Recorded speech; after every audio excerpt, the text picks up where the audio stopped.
represent your presence here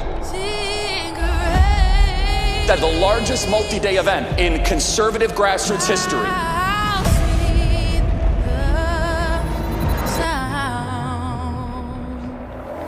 Is a message that will be heard by these people.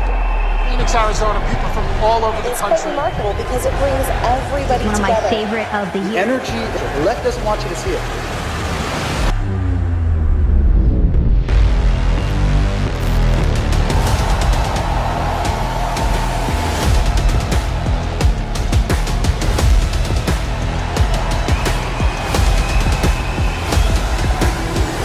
The stakes are high. We have only begun to fight.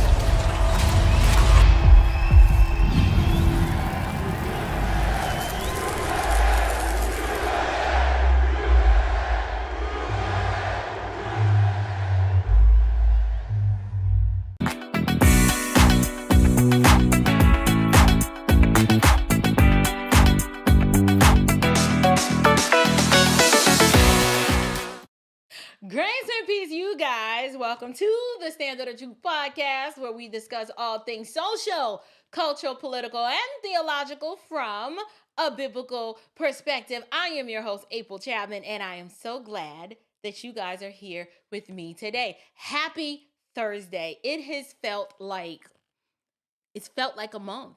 It hasn't been that long, but it has felt like a month since I have done a live stream. So I'm so glad to be here. Like I said, happy Thursday. Welcome to all of you in the live chat tonight. We are actually live. This is not pre-recorded, shown later. It is actually 8:34 on Thursday, December the 12th, and I am here before you tonight. So today we're going to be diving into a very fascinating topic that's been making waves in the political world. As you can see from the thumbnail, Georgia has displayed this phenomenal outcome in light of this most recent election. And the state has made waves in the political landscape. Particularly, I have seen this rising tide of Black male voter turnout for the GOP in Georgia, and I wanted to talk about it tonight. So there was this article that was actually published today, and it was sent to me by Camilla Moore, who is the chairwoman of the Georgia Black Republican Council. So shout out to you, my dear. I'm so glad that I'm on that text thread, and it was right on time for you to send out that article. Camilla, you guys, labors hard in her capacity as chairwoman, and she has done a phenomenal job, particularly this election season. So I wanted to definitely acknowledge her efforts, let her know that I respect her so much, and I'm so glad to have labored alongside her in whatever little capacity that I was able to help out. But Georgia really did show out this election season. The first thing I want to do, obviously I've highlighted some of the hard work that we did along the campaign trail. However, tonight I want to discuss what seems to be this cultural shift, right? There's this cultural shift that is taking place in multiple swing states, but particularly since I live here in Georgia, I wanted to talk about what we saw, particularly in Georgia during this election season. So my question is, why have Black men become such this pivotal voting block, not just in this election, but I believe in elections moving forward? They are going to get a considerable amount of attention that they have not been getting in the past. There seems to be a cultural shift that is happening among Black men, particularly in this state, and they've become a very pivotal demographic. And so it's one of the reasons why I believe the state of Georgia owes Black men a debt of gratitude, because there was a huge political shake up, and I want to share with you aspects of this article so we can begin to digest it and I can provide my commentary. So I'm going to go ahead and share my screen. And that's not what I'm trying to show. I'm trying to show this. Here we go. We got the article. You guys, so this article was published in the Atlanta Capital B News. It's a website. I had never heard of it before. But what I want to do is I want to highlight the data behind this shift that we started to see. And so let's go ahead and look at the numbers. So first, the title of the article is How Georgia's Black Republicans Are Capitalizing on Trump's Election Victory. And shout out to these two gentlemen here. I don't know the gentleman on the left. I may have met him before. But the gentleman on the right is the big homie, Azad Ahmadi, and he is an amazing rising star in Black Georgia politics. Him and his fiance really participated and showed out strong this election season. So I wanted to highlight, he happens to be on my thumbnail and he happens to be highlighted here in this article. But the gentleman to the left is Daryl Wilson. And let's go ahead and just get into the article. It says, Black Republicans in Georgia are starting or planning to capitalize on the small but significant gains that President-elect Donald Trump achieved with Black voters in this year's election, as their party works to broaden its appeal to Black voters far beyond 2024. What I wanted to highlight, you guys, is that according to recent exit polls, they are saying that Donald Trump received 19% of the Black vote in Georgia in the 2024 election. That is a 3-point increase compared to what he achieved in 2020. Now, I like the little shade that this article tried to throw by saying, you know, small but significant gain. That is a 3-point increase. And while that may not seem like a massive jump, it represents, in my opinion, a significant cultural shift.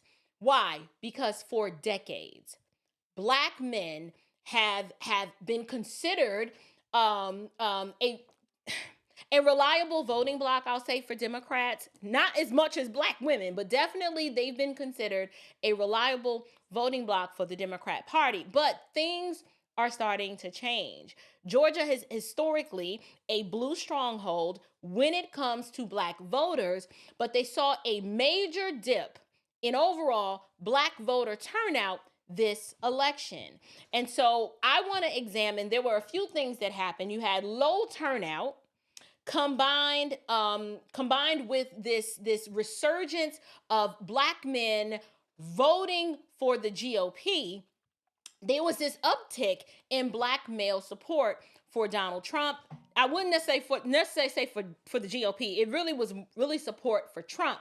That was pivotal in flipping Georgia red, or should I say keeping Georgia red and preventing it from being more or less purple.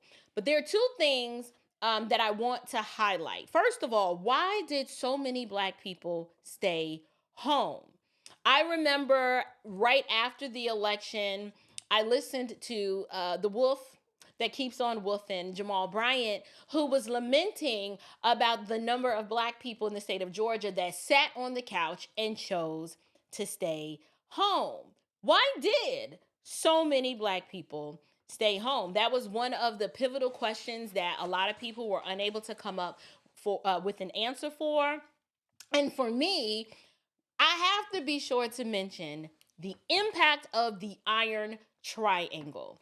Now, the Iron Triangle, that is this coordinated consortium of Black apostate preachers, Black civil rights workers, and Black sellout politicians who effectively, they all work together, right, in tandem, using propaganda, fake outrage, grievance, souls to the polls, you name it, outright lies. They all work together in order to influence, or should I say, keep Black voters ignorant. That's number one. You got to keep them ignorant. Keep them perpetually outraged, and then forever loyal to the oppressive policies of the Democrat Party. So it says here, data shows that Black folks who chose not to vote played a decisive role helping Trump win Georgia. So when you saw all of the pulpit pimps upset that Black stayed home, yes, they were mad because the couch potatoes coupled with the Black male voter turnout is one of the key decisive things that caused Trump to win the state. It says they were the only racial demographic group to cast fewer ballots this election cycle than they did 4 years ago, despite record overall turnout this fall. The article goes on to say, but while Trump benefited from a major drop in Black voter turnout nationwide, he also made small gains with Black voters, particularly Black men, that helped him win states like Georgia. Trump received 19% of Black male votes in Georgia, according to the NBC News exit polls. We already talked about 3 percentage point uptick. In the aftermath of Trump's resounding win over Democratic rival Kamala Harris, leaders of Black Republican groups in Georgia are making efforts to improve the party's relationship with Black voters in future elections, which could spell trouble for Democrats who rely more heavily on the Black vote. So why are Black men turning toward the GOP? I would argue that there are several factors at play that we have to consider. One in particular that this article points out is these pocketbook issues. So pocketbook issues such as inflation, housing costs, and economic instability have hit Black families hard. Bidenomics was a sham. Black folks suffered significantly under Bidenomics. I know they kept lying to us saying Bidenomics is working. Inflation is not a problem. It is price gouging by corporations. That's what's going on. They try to force Black people in particular to ignore the outcomes and the results of their trash policies and just sell you on hopium, right? Kamala she refused to acknowledge the conditions at the border.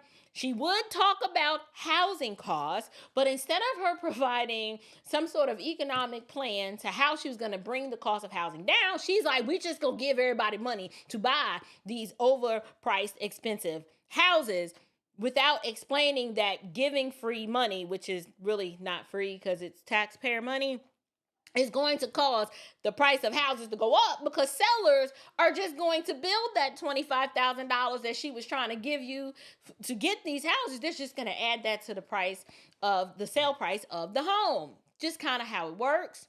So inflation, housing costs, economic instability, because it hit Black families so hard, many voters felt like the money wasn't money in.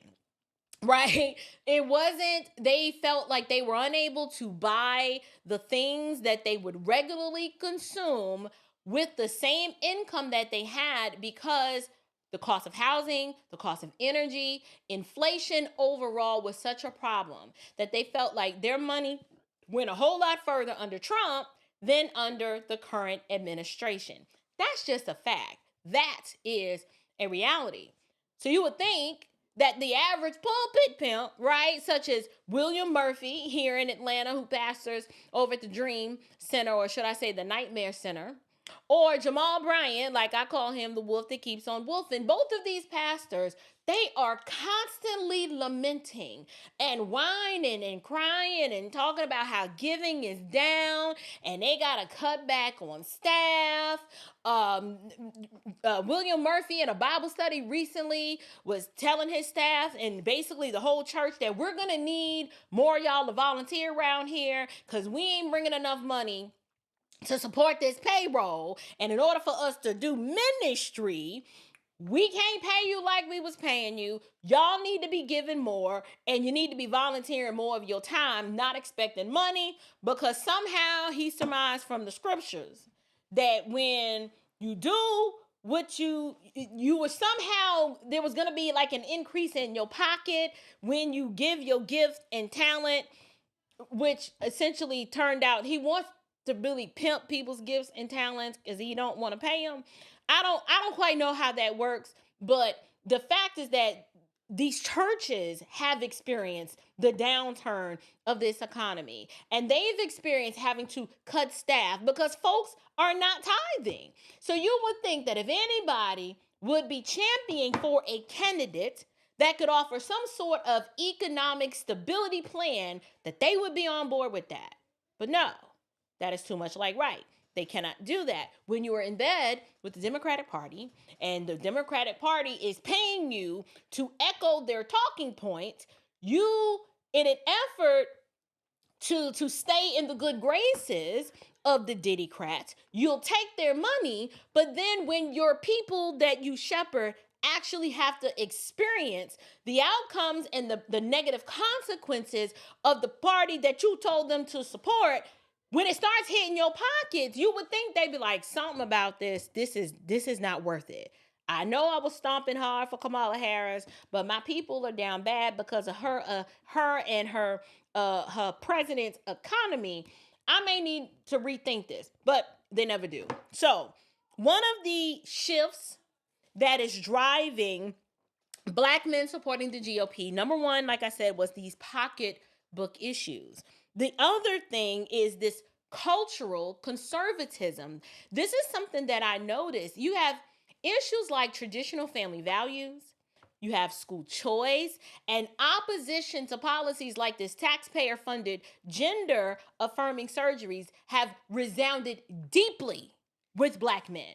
Black men are like, listen, believe it or not, I know y'all think we all out here running hoes in different area codes, but some of us actually want to start a family. Some of us actually want to settle down with one woman, pair bond with her, have some babies, and just live the American dream. That is a conservative or a cultural conservative value.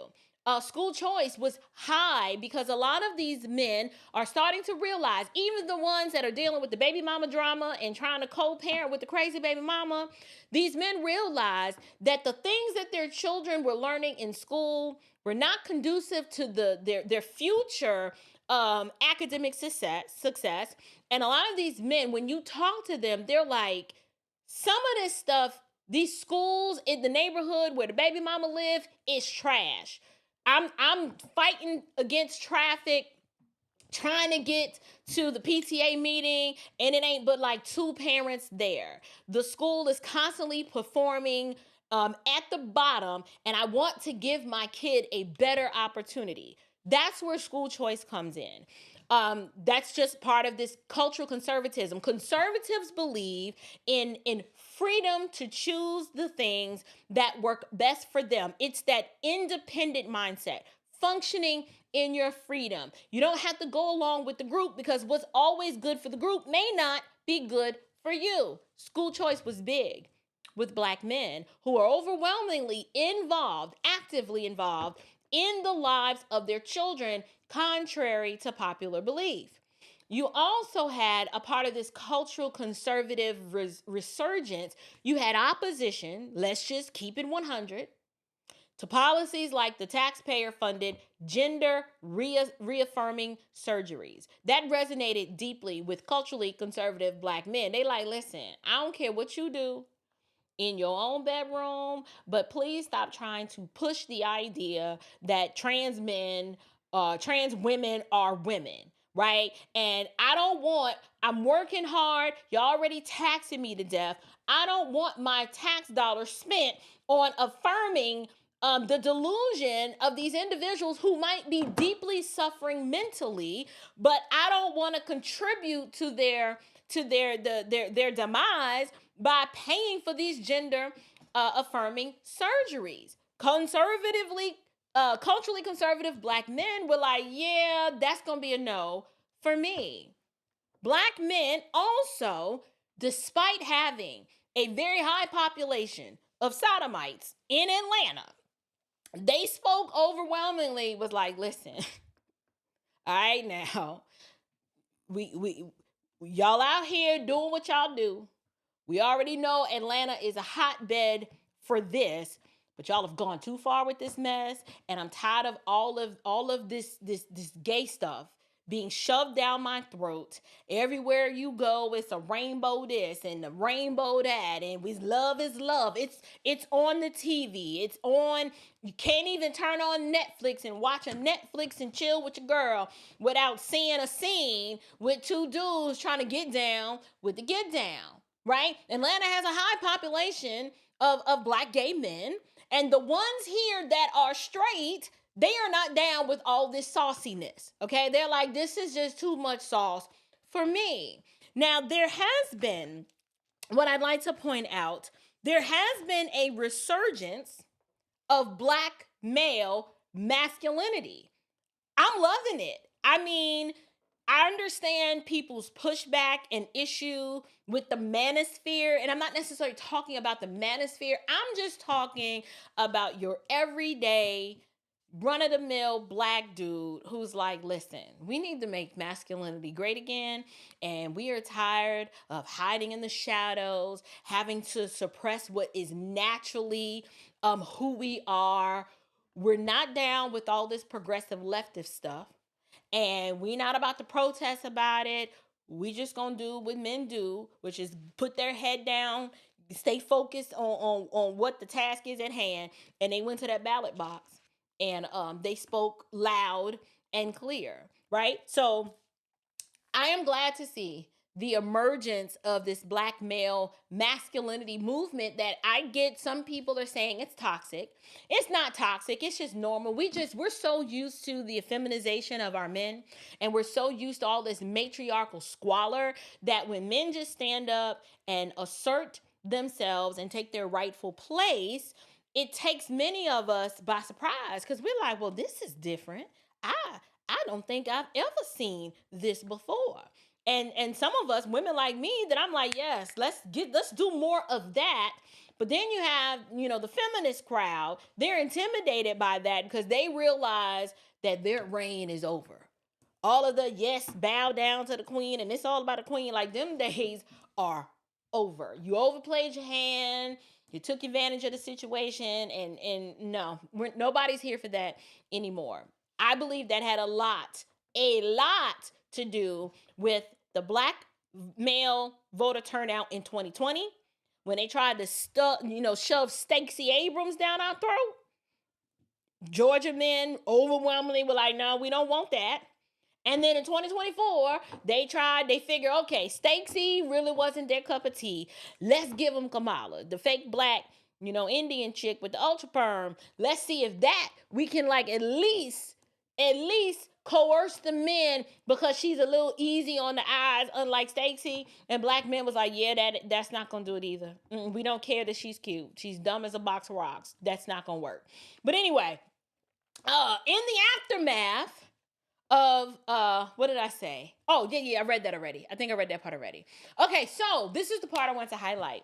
The Georgia Black Republican Council, which is a nonprofit created in 1976 by the Republican National Committee, that's the RNC, is working to make inroads with Black voters.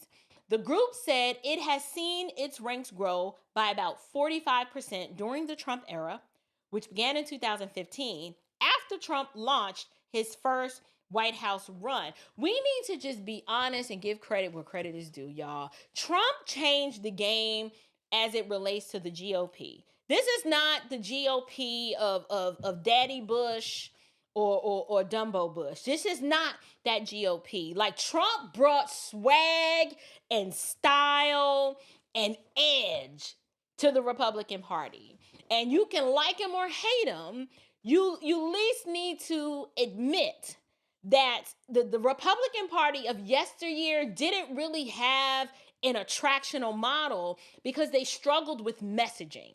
People didn't really know what the Republican Party was about, who the Republican Party was, and what conservative values, what that even looks like. To be fair, Trump, I don't even consider him a conservative. But it's the left became so diabolical. Well, no, let me, hold on. Let me rephrase that because I said the left became. That's not true.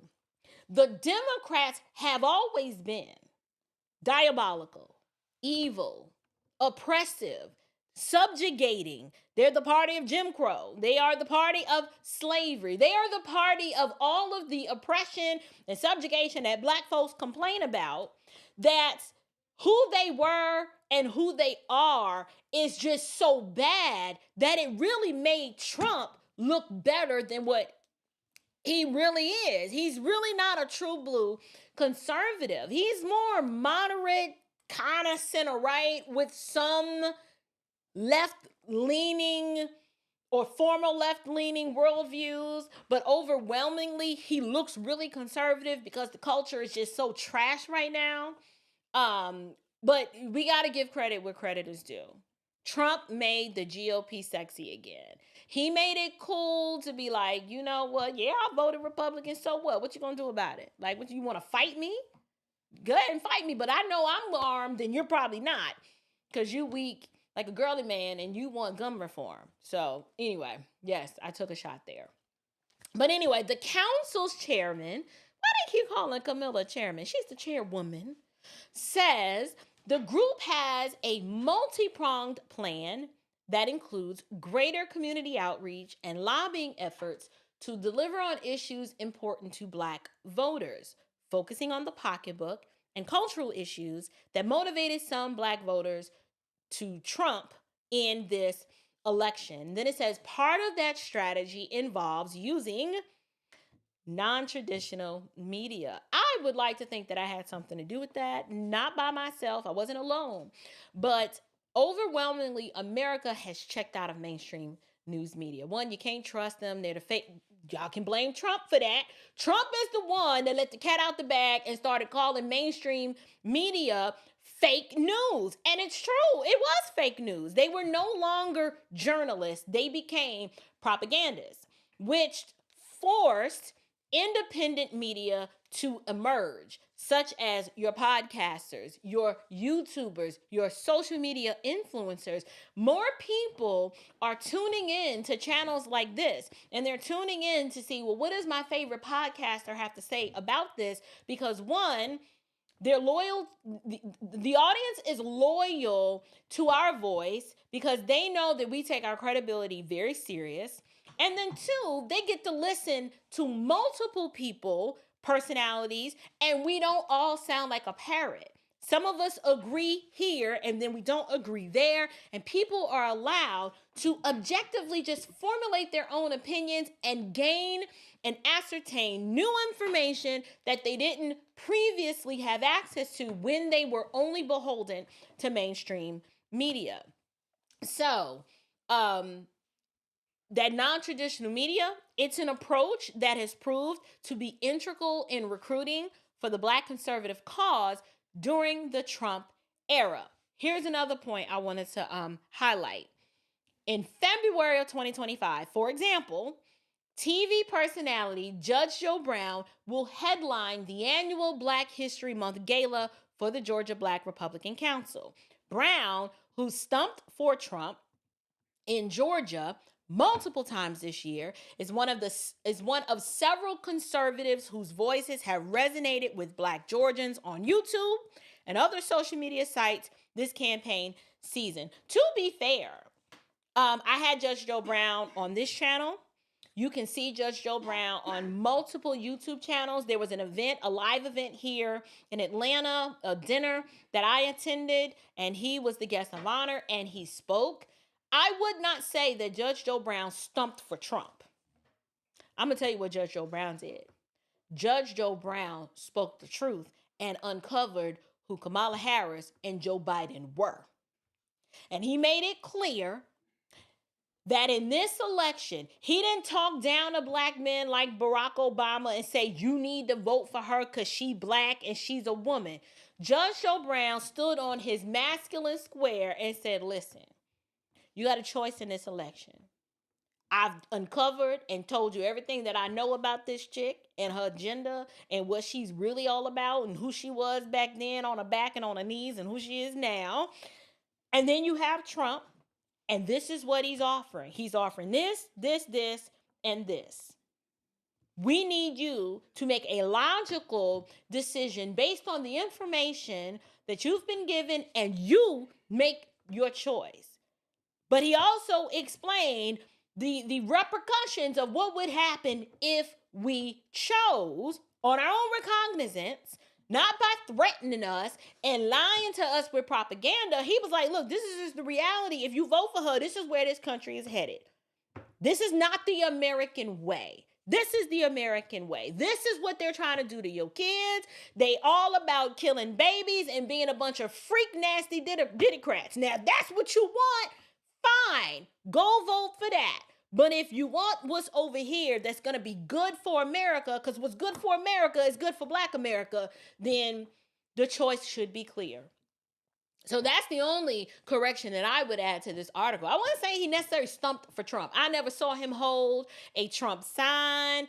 He just made it clear and uncovered, if you will, who Kamala was, who Joe Biden really is, how nasty and perverted and psychopathic these darn Democrats are. And at that point, because he has the trust and the respect of Black ears, people listened to him and chose accordingly. That's what happened. But number 3 that is on the list of what's driving this shift is Democratic dissatisfaction, right? So there's been this growing sense among Black men that Democrats have prioritized all of these other marginalized groups over the Black community. That is not an emotional reaction saying they just don't care about us. That's just a fact. They have prioritized everybody else over and above the Black community. This sentiment, according to this article here, it was echoed by an Atlanta pastor. His name is Reverend, where is it? It is, I have it here. Hold on. Reverend, I don't know if I'm pronouncing it right, Anqua Cosby. And this gentleman criticized the party for putting Black Americans at the back of the line, right? So these other marginalized groups, I would throw in the LGBT rainbow cult. Everybody knows Democrats prioritize them. That is like their golden child, right? You know, you're in a family, you got the favorite child, it's the LGBTQ, that whole spectrum, that is the golden child. Then after that, they prioritized illegal immigration, right? And then after that, they pushed and prioritized all of this feminism. And all of that, it's having a visceral effect on Black men, and they just overwhelmingly push back. They're like, these people, they're not listening to us. They are so not interested in anything that matters to us. So Black men spoke up and spoke out. They didn't picket, they didn't protest, but they silently made their voices heard by going to the ballot box and voting for Trump. That's just what they did. And I like how they did it. It wasn't this emotionally led movement where they, had fists up in the air and was showing out and in the street. No, they didn't do any of that. They were just like, first of all, real Black men who are about their business are like, I got to go to work. I ain't got time to be out here on no corner with no Black Lives Matter with a picket sign and a bullhorn. I got to work. I work third shift and then I'm picking up extra hours in overtime. But what I will do is take advantage of this early voting and go vote. Or on election day, I'm going to get up extra early and make my way down to the polls. That's what Black men did. The other aspect that's driving this shift is this community-led messaging, right? You had this community-led messaging. So groups like the Georgia Black Republican Council, they strategically focused on issues that matter. Why are you calling me on the middle of the live stream? I'm sorry, y'all. My phone is ringing. I will call them back later. The Georgia Black Republicans, they focused on issues that mattered to Black voters, right? So I remember many meetings. Affordable housing was a topic of interest. Criminal justice reform and education. So there were these grassroots efforts that the Georgia Black Republican Council really set foot on, and their efforts were just starting to pay off. So for example, if you remember you may or may not remember early on in the campaign season, Revolt TV had this debate or roundtable discussion, if you will, that was hosted by Teslin Figaro. And Azad Ahmadi was one of the conservative voices that was having this, well, we thought it was going to be a debate, but it really was just a shouting fest with her showing out like orangutans always do, and him maintaining his composure like the gentleman that he is. But I think participating, having conservatives with an edge, not like these stuffy, no shade to Ben Carson, but when you need some conservatives with some swag and some style that can really speak the language of the people. And so having Azad on that panel, who is authentically a foundational Black American, you're not going to confuse him for somebody else like Talcum X, which is Sean King. He's not one of those. He's like, yo, I'm a real one. I'm from DC. This is who I am. I like Black women. I'm engaged to a Black woman. I'm a business owner. I'm about, money on my mind. Like, that's who I am. Having someone like him sit down with a Teslin Figaro was an effort that I believe that paid off, because he could speak the language of the people and convey conservative ideas in a way that resonated with other Black men. So roundtable discussions, all of these podcast appearances, international news, even, like I said, the international news media were very interested in what was going on in Georgia. I am on the text thread of the Georgia Black Republican Council, and I can't tell you how many opportunities were just thrown my way. Like, listen, international folks in Australia, China, the UK, everybody who was a media outlet internationally had eyes on Georgia, trying to figure out what was on the mind of Georgia Black voters. What were Black men thinking about this? What was driving Black men's decision to jump ship from the Democratic Party and vote for the GOP? Many for the first time in their lives. Everybody was interested in Georgia. And I thought that was interesting, because if the international world is interested in what's going on in Georgia, they had their ears to the streets trying to figure it out, because they were like, listen, Georgia's a swing state. If there are this huge swath of Black people who are overwhelmingly pushing back against Kamala Harris, there might be something to this. We need to pay attention to it. And so I was in a segment with I can't even remember the news outlet. Ahmad did a lot of work and interviews. I mean, it was just so many of us, so many different people that I can't even name, who spoke out and wanted the world to know that we were not with her and that Trump was the better option for us. Not because we were just so in love with Trump's dirty draws, but because for once, Black people were functioning in their freedom, not being emotionally caught up with all of the rhetoric about who he is and who he ain't, and him being orange and he bad and the felony this and the grab him by the listen, didn't nobody care about all that. We were like, can we just look at the policies?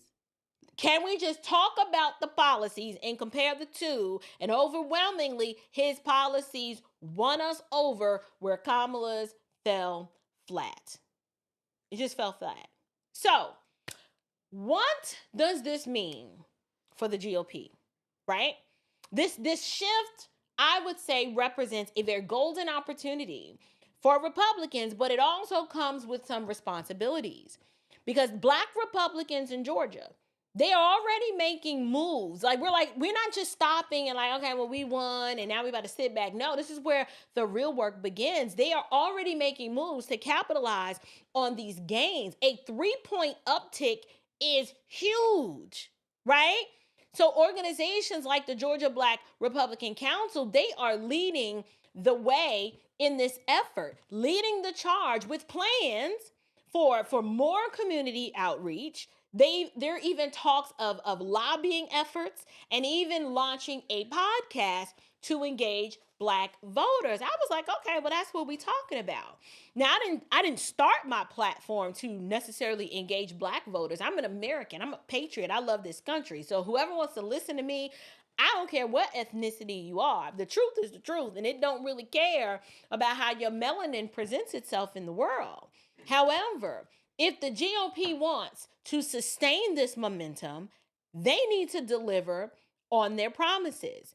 There are this legislation going around concerning affordable housing, criminal justice reform, and a few other initiatives that were important to this voting bloc, particularly education. Education is crucial. What this article that I was sharing with you guys is basically summarizing that empty rhetoric won't cut it anymore. Black voters are demanding results. Now, here's where I want to push back, because I understand what the article is trying to say is that, Black people want results, and we're not just going to talk about empty rhetoric. I am a Christian, right? If you haven't figured that out. And I do not necessarily believe that the GOP needs to go out of its way to do things or policies and push initiatives specifically for Black Americans. Why? Because if a policy is good for America, it's going to be good for Black people, period.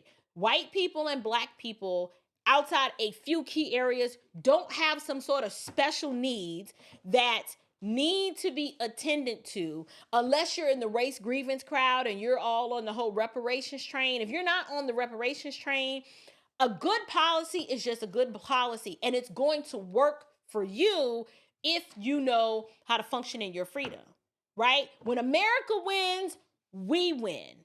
The only caveat that I would give to that is when it comes to school choice, that is an initiative that, yes, it is going to be good for the country, but it's going to be especially good for Black folks. Why? Because the lack of school choice impacts minority communities more than anybody else, because Democrats love keeping poor Black kids in failing schools. And for whatever reason, Black folks continue to vote for Democrats who are overwhelmingly against school choice, and they'll do so to the detriment to their own kid.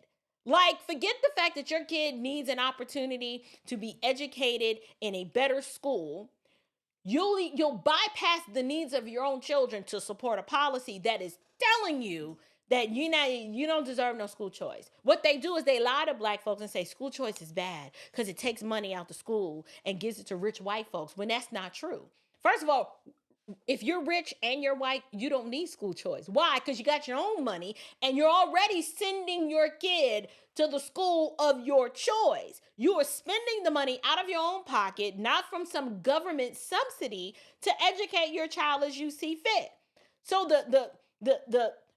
the rhetoric behind school choice being for rich white people is stupid. If you just sit and think about it, be like, well, if you're rich and you're white, wouldn't you already be educating your children as you see fit? Like, I don't understand how school choice is going to benefit that. If anything, school choice benefits children who were like me, who were in an inner city school district that was horrible, and I had a desire to learn and wanted to learn, and I loved school, but because the school I was in was bad, taking me out of that school and put me in a completely different environment changed the game.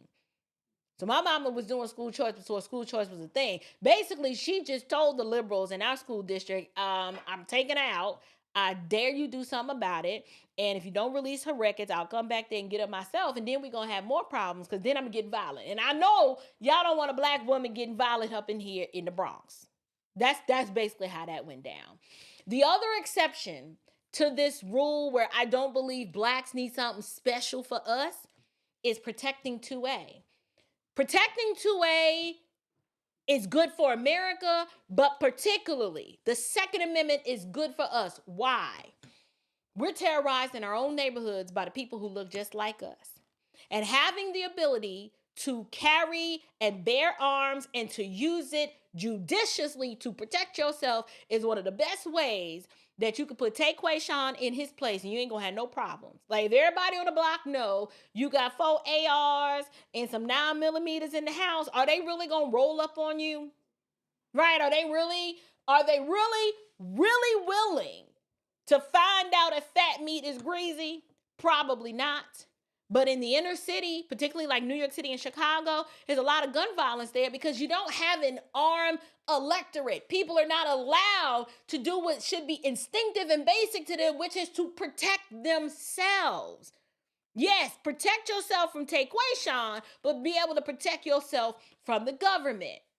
That's just my personal opinion. I don't play when it comes to the Second Amendment. I got guns and a lot of them, and I'm not ashamed. And if you roll up on me, you will find out. I ain't never had no problems. So here's what I want to say about the GOP owes a debt of gratitude, right? They owe a debt of gratitude to Black men. And here's where I kind of just want to get real for a moment, because the state of Georgia, it owes Black men a big old thank you and the gratitude for the GOP's resurgence. Why? Because this wasn't just a political shift. It was a cultural one. It was a cultural one. And we have to acknowledge that. Why? Because for decades, Black men have been boxed into this single political narrative. But now they breaking free.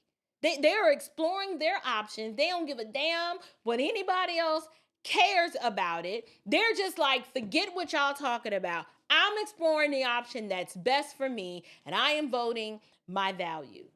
And Black men, they are learning how, like what I always say, they are learning how to function in their freedom. And it's a good thing to see, because when Black men lead in this area, the women who love them overwhelmingly, they may push back at first. But eventually, they're going to follow the lead, and they're either going to follow the lead or they're going to be out bad by themselves. Like, there's only two options here. It's real binary. But I would say this takes courage. It takes courage, especially in a culture that oftentimes wants to demonize men for thinking for themselves and puts pressures on Black voters to stay loyal to one party. It takes an amount of courage for you to be like, you know what? No, I'm not doing this no more because I'm not winning. My children are suffering because of this. I have to do something different. I would say that we have seen overwhelmingly, historically, and generationally, and this is not a condemnation, it is an explanation. We have had a lot of Black male cowardice. We just have. And for once, we're starting to see Black men disavow the coward nature of their predecessors who didn't fight back, who didn't, just stand with courage and a little bit of bravery, and were willing to stand alone and not worry about what everybody else was thinking and what the group was doing. And they were willing to make the decision that was best for them. We're starting to see a resurgence of that. And I think it's a good thing. The being loyal to one party, particularly if for 60 years, the loyalty to that party hasn't gotten you anywhere, Black men are like, this don't even make sense no more. Why are we still doing this? Why are we still doing this? And I think overwhelmingly, Black men are such logical thinkers that they're like, okay, they keep telling me that white supremacy is the problem. They keep telling me that it's these rich white folks that's holding me back. Yet, when I look around my community, I don't see no rich white folks nowhere. All this white supremacy that's just looming over me. I mean, I'm having a hard time putting my finger on it. But what I do see in my immediate experience and in community, as I see a bunch of pimp preachers pimping Black dollars and siphoning out the Black community and into their own pockets.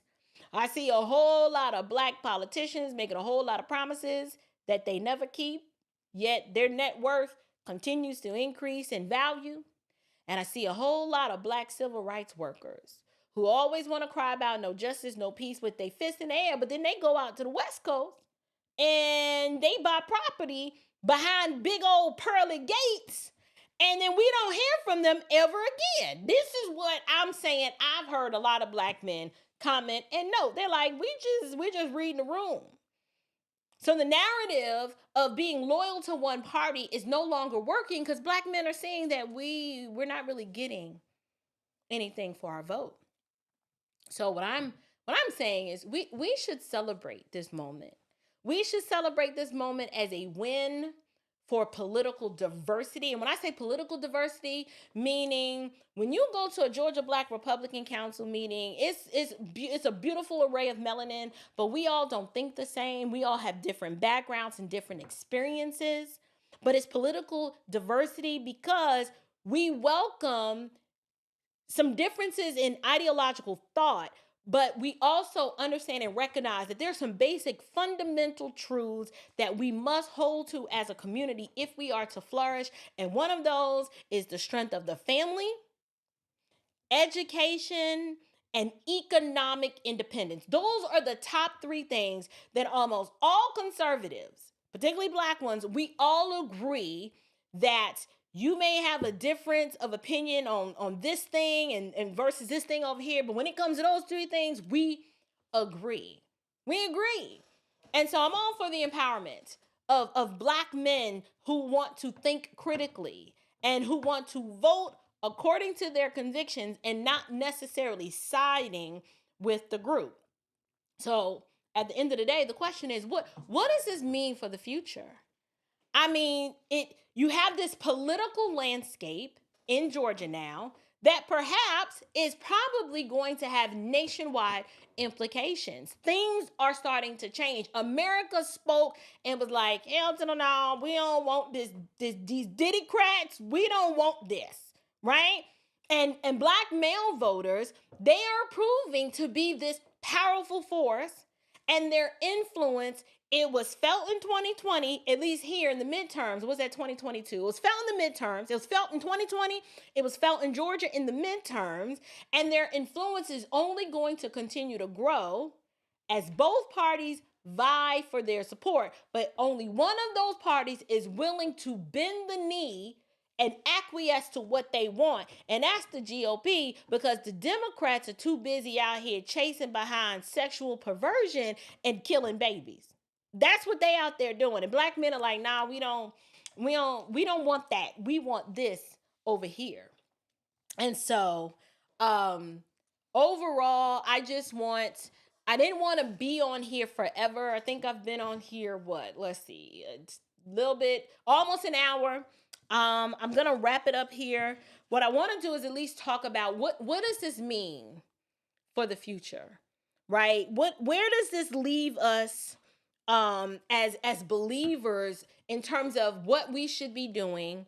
I know I cover politics a lot, and it's because the cultural dynamic that we're kind of living in, even as a Christian, you need to be paying attention to what's going on, and you can't be ignorant to what's going on. You need to be aware. But as Christians, my exhortation is we should be praying for our leaders, right? The ones who are going to govern, and our prayers that they're going to govern with wisdom and, as much integrity as an unconverted person can have, right? And we should also pray for policies that uplift families, right? Because without solid, healthy families, we don't have communities. So we should be praying for policies that are going to uplift the family. And as always, we should remain rooted in biblical truth, right? Just remembering that there's no political party that's our savior. Our hope is in Christ and in Christ alone. But while we are here occupying until he comes, we need to make our presence felt by being salt and light in this dark world against these wicked, evil forces. And we should not be afraid to stand on our square and objectively declare what is true, regardless of who likes it. So with that said, I want to go ahead and get to some super chats. And then I'm probably going to skedaddle on up out of here. I'm trying not to do these 3-hour shows, y'all. I ain't gonna lie, these shows be wearing me out. And after about 24 months of doing 3 and 4 hour live streams, I think I've hit my stride where I'm like, I can come before you a little bit more frequent, but I can't do 3-hour shows.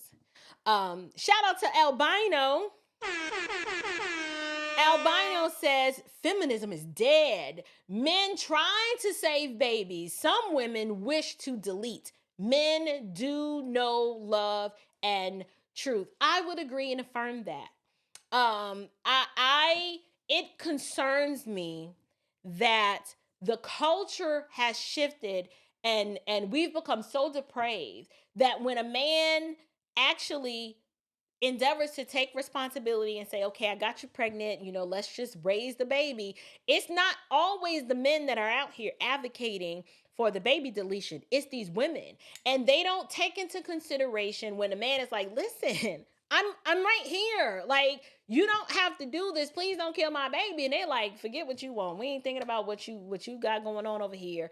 I'm about to kill this baby, and that's what it's gonna be. Like Albino says, there are men who like, I just want to revert back to the days of where there was just a little bit more love and respect for men and at least an acknowledgement of objective truth.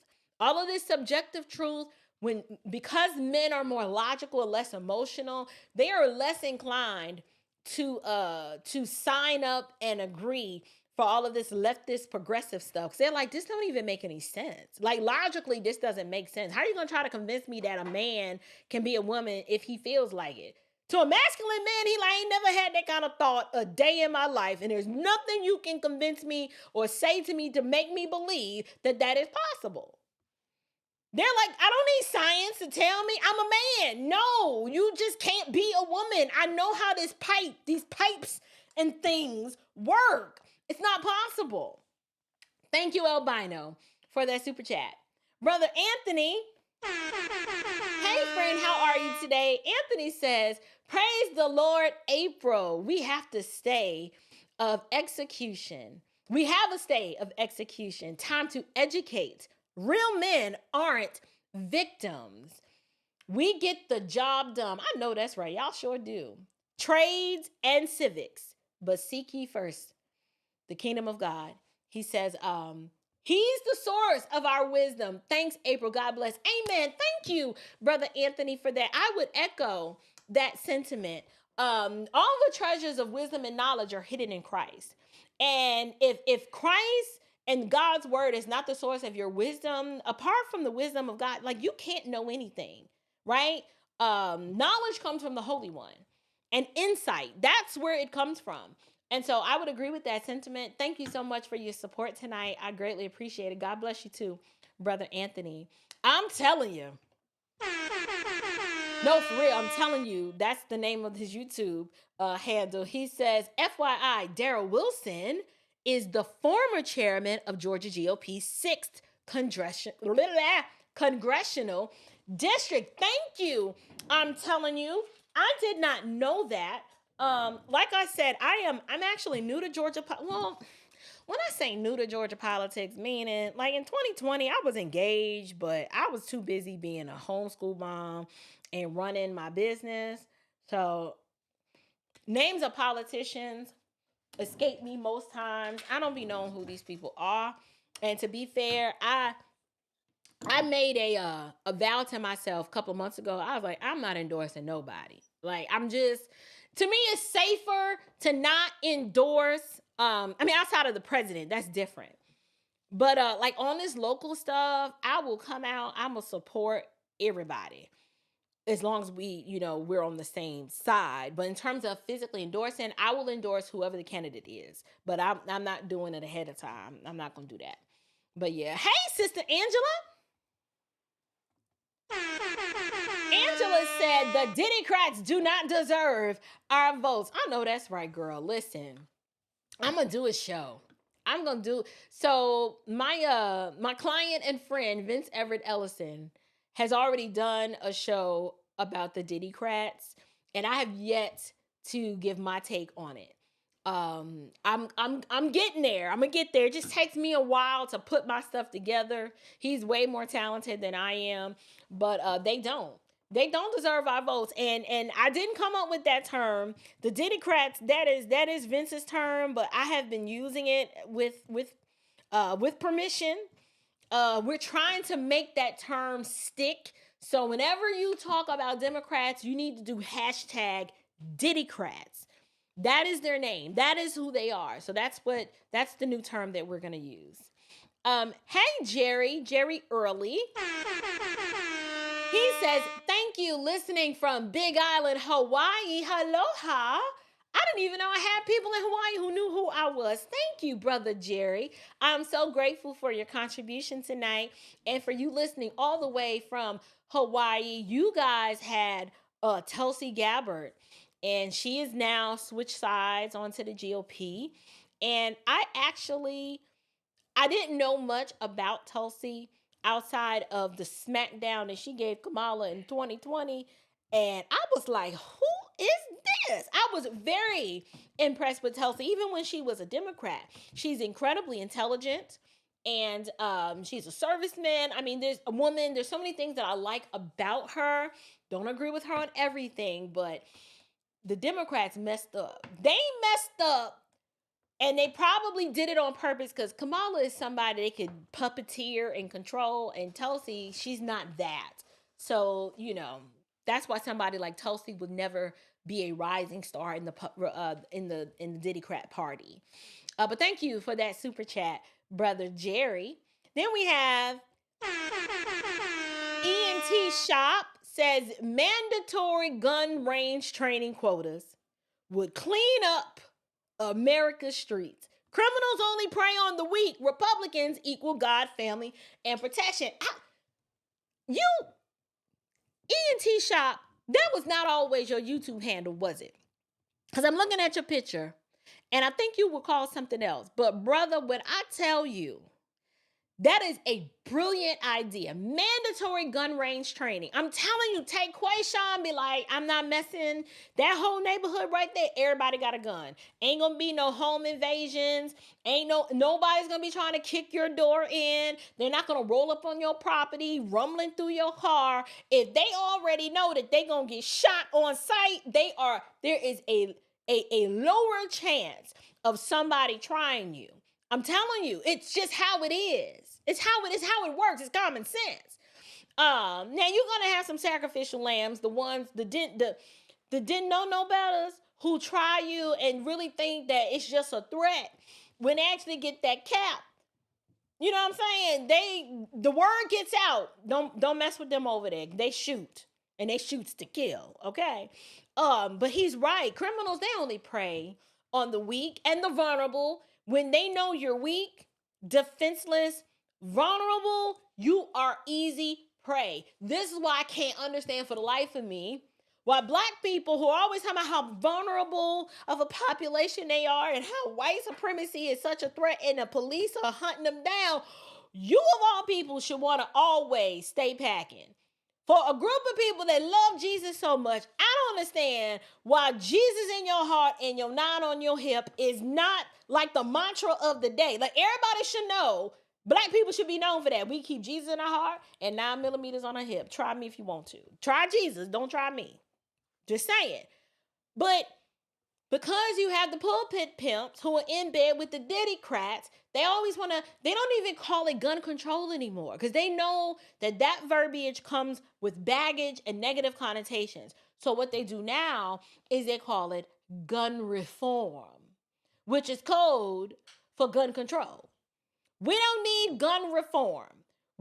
Everybody needs to have constitutional carry, because we don't need gun reform because the guns on the street, the criminals don't abide by the law.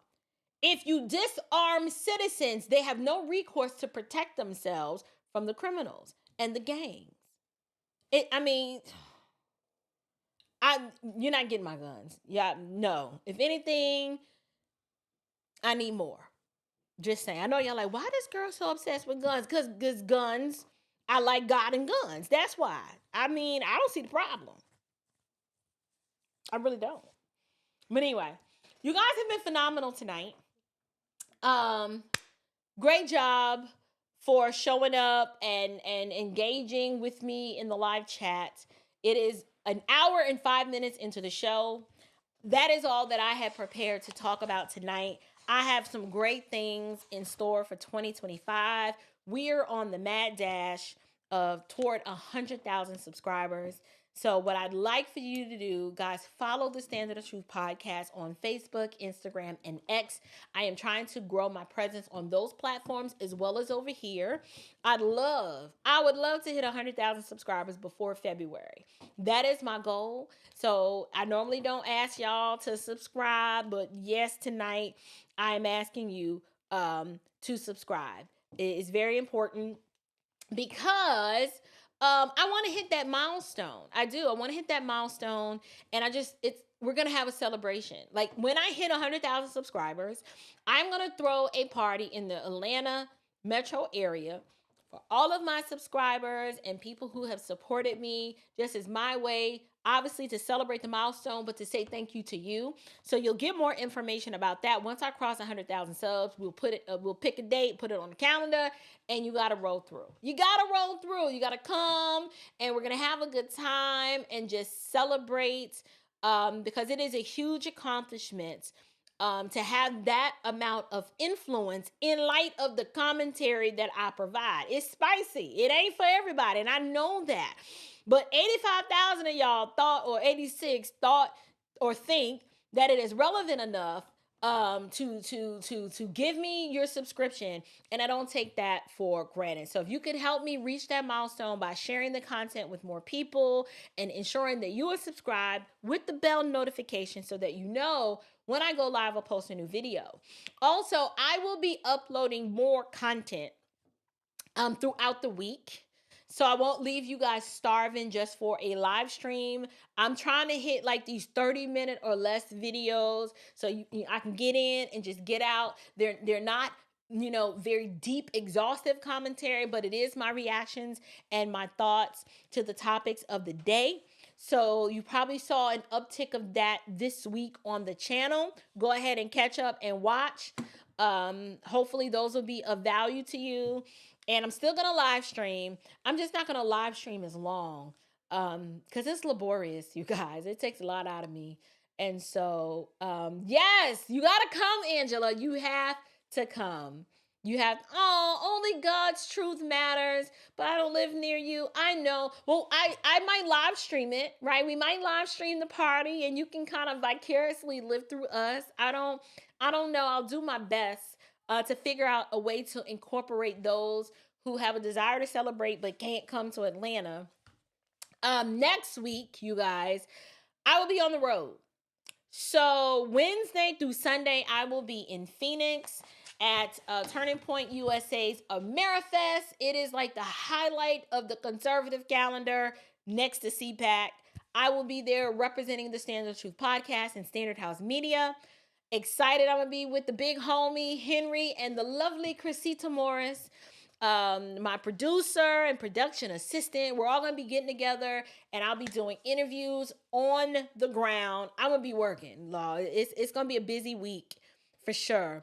So you will hear from me next week, but I will not be in studio. I will be on the road again, but it's going to be exciting. I will be giving you guys the sights and sounds from AmeriFest. I've been approved for a digital media pass, so I'm excited about that. I won't just, be piggybacking off of somebody else's interview. If I get there early enough, which we're planning to do that, I will have access to Media Row and we'll be able to, give you guys an update of what's happening at AmeriFest, literally like on the ground, reporting to you live. So that's going to be fun and exciting. So please be praying for me for traveling mercies as I head to the West Coast. I have not been to Phoenix ever. And so this is going to be new. I'm thanking the Lord that the weather is mild, because here it's kind of cold and that's good. Long as it ain't like 80 degrees, I think we will be fine. Oh, nothing. Okay, that's what it was? Okay, maybe it was. Yes, I will definitely live stream for you, Sister Yvette. Yeah, girl. Hey, Addie. Yes, Turning Point I will be in the house with Turning Point. That is super exciting. So, anything else that I wanted to share with you guys? I am just planning to hit 2025 hard. I have so many projects in the works. My book will be out in 2025. I'm working on another documentary in 2025. I am going to be, during the week when I do a lot of my shows, I'm going to have, some contributors that pop in from time to time to give me their commentary and thoughts. It's just going to be an exciting year. The future is looking bright. God has been good.